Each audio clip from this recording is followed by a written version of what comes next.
Dr. Lindsey Tuba. And I'm DrJJ Wicker. Today, we are going to be talking about not hearing loss. And that might be interesting because we're audiologists, right? That's what we do. And that's not true. So we're going to tell you why. But first, if you would please like and subscribe to our channel and click the notification bell so that as we come out with this information, you can share with the world. So Lindsey, What do we mean by not hearing loss? Yeah, so what's really interesting is that it's taken us this long to even come up with this video because this is really our specialty. DrJJ and I both work in specialties that so often have normal hearing, but something else going on. So we're going to talk a little bit about our specialties. So this is a really exciting video for us. Right. So and by normal hearing, what we just mean is that they can hear soft sounds, okay? So we're not trying to make people feel bad if you have elevated peripheral, hearing acuity. Yeah. But this is the group of children who come to us because they have a concern. My child isn't responding.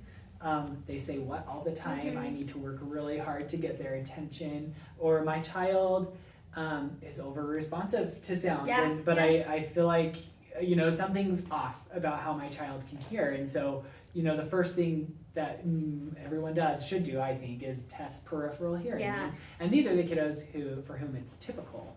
And so what do? Do we just say everything's good? Everything's fine, see you later? No, that's not what we do here at our clinic. Right. So once hearing loss has been ruled out, or even in certain cases, especially with my specialty, there can be also hearing loss as well.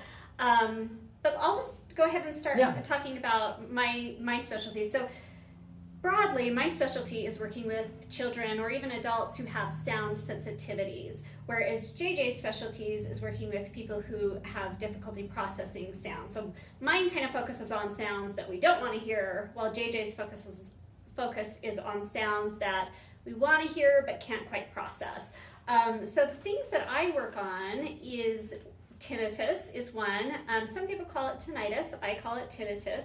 I think either one is probably okay. You'll hear it called both things.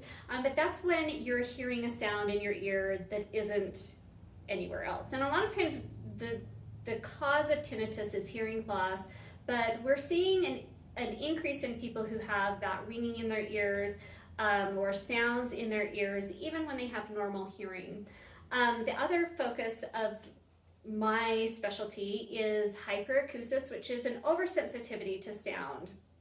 A lot of children, especially children who have autism, but any neurotypical child can have a hypersensitivity to sound. So if it's affecting their life, this is definitely something that we want to work on.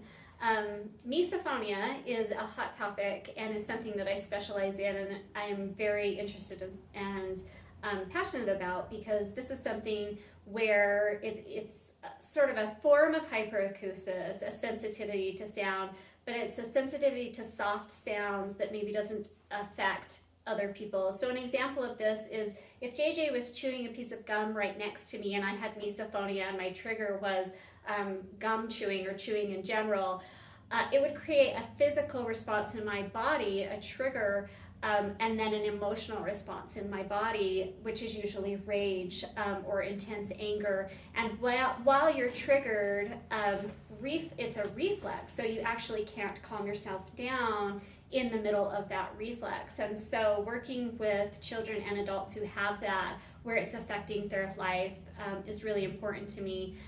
If you have tinnitus and haven't had it checked out, I think it's a good idea to make sure that there's no significant underlying reason why you have that tinnitus that needs to be addressed more aggressively medically.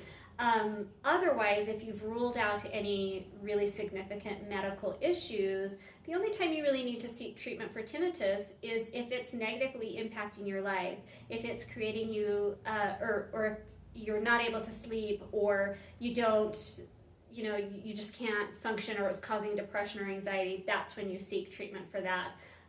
So those are what my specialties are. Yeah, well, and I do, before I keep talking about mine, one thing that just really stands out to me is sometimes people talk about these disorders kind of like how people talk about OCD, right? They're joking about it, and it's not actually what they're experiencing. They just call themselves as having OCD, which I mean, a lot of people have elements of these things, but what we care about is, like you said, when they are negatively impacting your life, they're to an extreme point where you feel like you can't wake up in the morning, or for kids that we work with, we're talking about kiddos who can't sit through class, right? And exactly. Thank you for bringing that up. And the other thing that I want to stress is that a lot of times these disorders are kind of brushed off, or their parents or patients are told, well, there's no cure for that, there's no help for that, which is absolutely not true.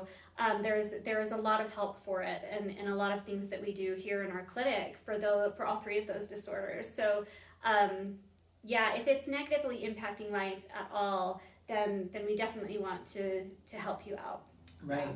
And so then, like she said, like Dr. Tuba said, on my end, I'm working with kiddos who are maybe we're worried about the sounds that they can't process. So we know, because we're talking about no hearing loss, we know that they can hear soft sounds because their audiogram says that, that bird was whisper soft when they told me that they heard it, okay? And again, people can be really dismissive if that's the case. They can say, well, there's no hearing loss, so there's no problem. But there is a disorder called central auditory processing disorders. And what this is looking at is, what is the brain doing with what it does hear? So even though it's hearing soft sounds, is the brain doing all those other neurological processes that we talk about, such as being able to decode sounds? Can that brain tell the difference between d, b, m, those kinds of things that can really, if it can't, it can really impact that child's ability to understand speech in noise and in quiet, and in all sorts of different listening environments. And so what I focus on when a child comes to me with these concerns, and the parents are usually at their wits' end, and a lot of times in tears, where they're saying, everyone's told me his hearing is normal, and I know something's wrong, because they just aren't responding. They have to look at everyone else to know what's going on. They can be really emotionally charged conversations, and I love it because I feel like I'm able to finally help families provide answers by pointing out their specific deficits for,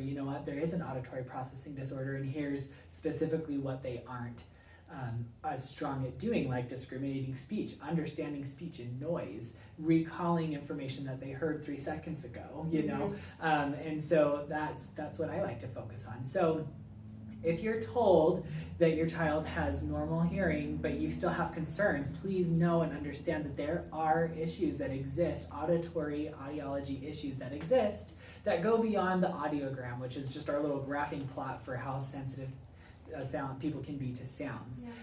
So check us out. Come ask us lots of questions. This is kind of a niche that not a lot of people are doing, especially here in Utah, which is where we're located. But we're here to help. We're here to support. So please like and subscribe to our channel. Make any comments, questions that you have in the comment boxes below, and then you'll see our link at the bottom of the page, so make sure you come and see us. We write a blog that kind of targets these topics. Yeah, and even if you aren't someone in Utah, please feel free to reach out to us with any questions. Our emails are on our webpage. And even though we may not be able to treat you outside of Utah, we're certainly here to support. And to provide education. And if along this, this was a very brief overview of these disorders, and so look to the future to know that we're going to be creating more content related to each one of these disorders, more specifically things that you can do at home to provide you more resources. But please don't hesitate to type in your questions, experiences that you've had down in the comment section below. If there's anything specifically you would like us to address, we would love to do that. So give us your suggestions, give us your comments. We will do our best to address everybody. And in the meantime, have the best day of your life. The very best. Bye, everyone. See ya.